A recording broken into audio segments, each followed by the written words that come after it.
पुणे शहरात Shivajinagar police station या ठिकाणी सन 2023मध्ये 420, 406 असा फसवणुकीचा एक गुन्हा 122/2023 दाखल करण्यात आला होता।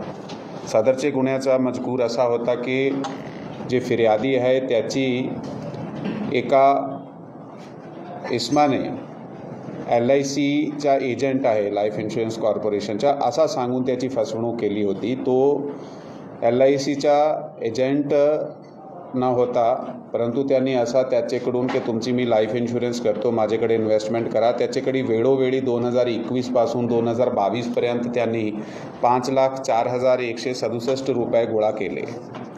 आणि मग फिर्यादीला संशय आल्यानंतर त्यांनी खात्री केली आणि हा इसम मिळून आला नाही, असे प्रकारे हा गुन्हा दाखल करण्यात आलेला होता। हा गुन्ह्यात जे आरोपी आहे त्याचा शोध करत असताना ते शिवाजीनगरची जे टीम आहे ते तिथले सिनियर PI सावंत साहेब, त्याचे मार्गदर्शनाखाली दाभेराव साहेब API, त्यांची टीम, विशेष करून त्यामध्ये पोलीस अंमलदार आदेश चलवादी व तेजस चोपडे, हा दोघांनी खूप मेहनतीने तांत्रिक विश्लेषण करून हा जे आरोपी होता त्याचा शोध काढला आणि त्याला मागच्या महिन्यात 22 तारखेला त्याला अटक केला। आणि त्याला अटक केल्यानंतर त्याची इंटरोगेशन दरम्यान खूप सारे जे तथ्य आहे ते समोर आले। पुढे तपास करत असताना अशी माहिती प्राप्त झाली की ती जागा बदलून नवीन ठिकाणी नवीन कंपन्याचे नावाखाली असे प्रकारचे जे आहे फ्रॉड कॉल सेंटर ऑपरेट करत आहे। म्हणून एका कॉल सेंटरबद्दल आपल्याला माहिती मिळाल्याने आमची टीमने त्या ठिकाणी जाऊन रेड केली। त्या रेड दरम्यान आम्हाला त्या ठिकाणून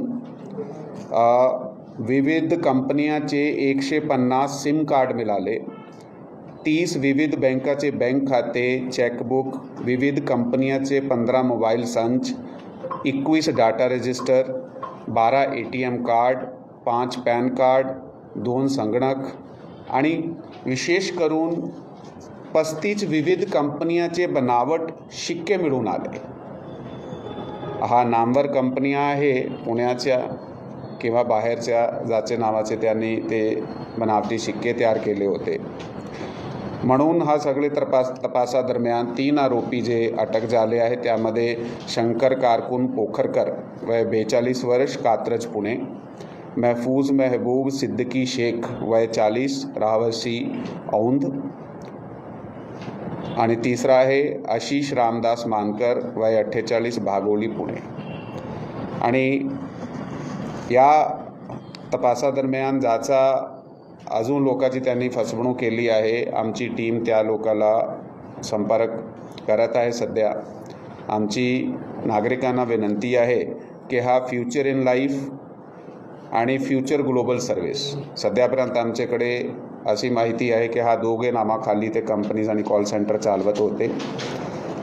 अजून त्यांनी वेगवेगळे नामावर केली असणार आहे। ज्याच्या LICचे नावावर असे प्रकारची फसवणूक झालेली असेल त्यांनी लोकल पोलीस स्टेशन जे त्याचं आहे त्या ठिकाणी जाऊन तक्रार दिली पाहिजे या गुन्ह्याच्या संदर्भाने, आणि त्याची गुन्हा आहे ते नोंद करण्यात येईल आणि त्याच्यावर पुढील कारवाई करण्यात येईल।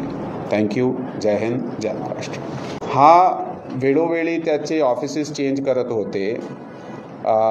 पुण्यात ही एका ठिकाणी LICचे बिल्डिंगचे जवळ पण सुद्धा त्यांचा एक ऑफिस होता आणि खूप वेगवेगळे ठिकाणी ते तपासाचा भाग आता सध्या चालू आहे, कुठे कुठे नेमके त्यांनी ते ऑफिस ओपन केले होते।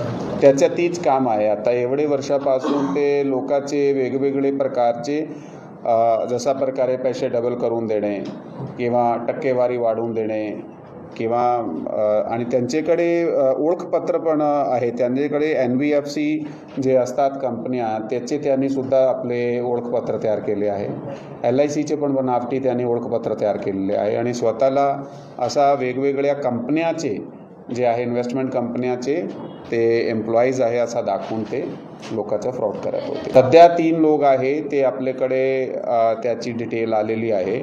त्याच्याकडे अजून लोक कामाला होते, त्याची पूर्णपणे खात्री जे आहे आपण इन्फॉर्मेशन देऊ. ती आता तपासाचा विषय सध्या चालू आहे. परंतु पुण्यात मोठ्या प्रमाणे त्यांनी अशा प्रकारे सिटीजनची पिंपरी चिंचवड, पुणे किंवा आजूबाजूच्या पुण्याचा जे भाग आहे त्या ठिकाणी जास्त प्रमाणे त्यांनी अशा प्रकारचे गुन्हे केलेले आहेत. आता ह्या एका माणसाची फिर्याद 5 लाखाची होती. आता असे 5-5 लाखाचे किती आहे, त्यामुळेही आपण आवाहन केलं आहे की LICचे नावावर त्यांनी लोकांनी आपला खात्री केली पाहिजे की त्यांनी जेन्युइन इन्व्हेस्टमेंट केलेली आहे किंवा त्यांनी कुठे त्याच्याबरोबर फ्रॉड झालेला असेल तर कदाचित ते अमाऊंट वाढून जाईल.